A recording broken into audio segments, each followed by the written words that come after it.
कि अभी तक लगातार जो पे कमीशन की रिकमेंडेशन होती थी, निर्णय होती थी, वो कर्मचारियों के ऊपर और पेंशनरों पर लागू होती थी। लेकिन अब जब 8वां वेतन आयोग गठित हो गया और गठित होने के बाद इन्होंने एक वित्त विधेयक संशोधन बिल ला दिया, जिसमें आधार पर ये आ गया है कि 31 दिसंबर तक जो रिटायर्ड होंगे पेंशनर, उनको 8वें वेतन का लाभ नहीं मिलेगा। हम अपने लाभ को लेने के लिए और आने वाली भविष्य की पीढ़ियों की सुरक्षा के लिए ये संघर्ष कर रहे हैं और करते रहेंगे। और हम चाहते हैं हमारी मांग यहाँ से केंद्र सरकार तक जाए और उसको ये विसंगतियों को दूर करें, नहीं तो अन्यथा हम लोग सड़क पर उतरने में मजबूर हो जाएं। अपना पूरा जीवन सरकार की सेवा में दे दिया और उसके बाद जब रिटायर हुए तो उसके बाद भी ऐसी बहुत सारी मांगे हैं जिसको लेकर आज पेंशनर्स सड़कों पर आने को मजबूर है। हम बात कर रहे हैं कानपुर की, जहां पर आप देख सकते हैं कि भारी संख्या में जो सेवानिवृत्त हो चुके हैं, जो रिटायर हो चुके हैं, वो कर्मचारी आज सड़कों पर उतरे हुए हैं। उसका जो सबसे बड़ा कारण है वो ये है कि उनका ये मानना है कि उन्होंने अपना पूरा जीवन सरकार की सेवा में दिया, लोगों की सेवा में दिया, लेकिन उसके बाद आज वो खुद ही मजबूर हैं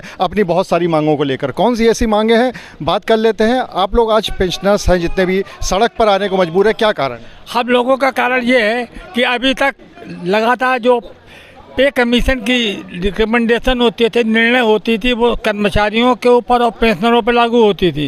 इनकी नीयत इस बार ऐसी लगती है कि पेंशनरों को ये लाभ नहीं देना चाहते। हम अपने लाभ को लेने के लिए और आने वाली भविष्य की पीढ़ियों की सुरक्षा के लिए ये संघर्ष कर रहे हैं और करते रहेंगे। और ऐसी कौन सी मांग है जिसको लेकर आप लोग सब काफ़ी बड़ी संख्या में उतरे हुए हैं सड़कों पर? साथियों, आज जो है हम लोग इसलिए उतरे हुए हैं कि सरकार ने अभी हम, अरे यार रुको यार, चुप रहो, मुंह बंद करो। आज जो यहाँ पर सरकार ने अभी तक पिछली बार कोरोना काल में हम लोगों का 18 महीने का डीए नहीं दिया, इसके बाद हमारे तमाम उत्पीड़न पेंशनरों का हुआ, उसको बर्दाश्त हुआ।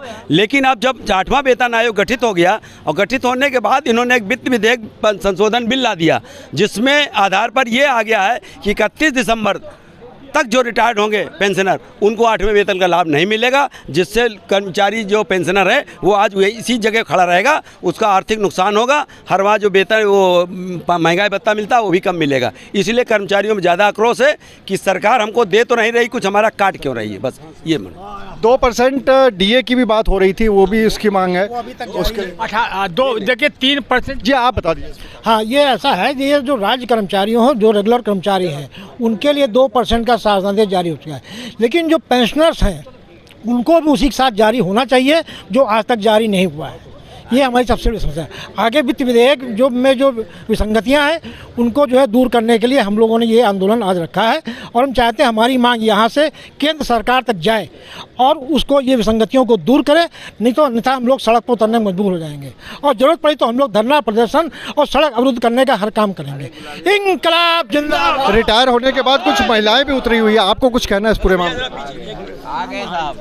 अच्छा, यहाँ पर और भी बहुत सारी महिलाएं, उनसे बात कर लेते हैं। आप कुछ कहना चाहेंगे? हम ये कहना चाहते हैं कि पहले जो जियो लागू होता था डीए का, एक साथ रेगुलर कर्मचारी और पेंशनरों का होता था।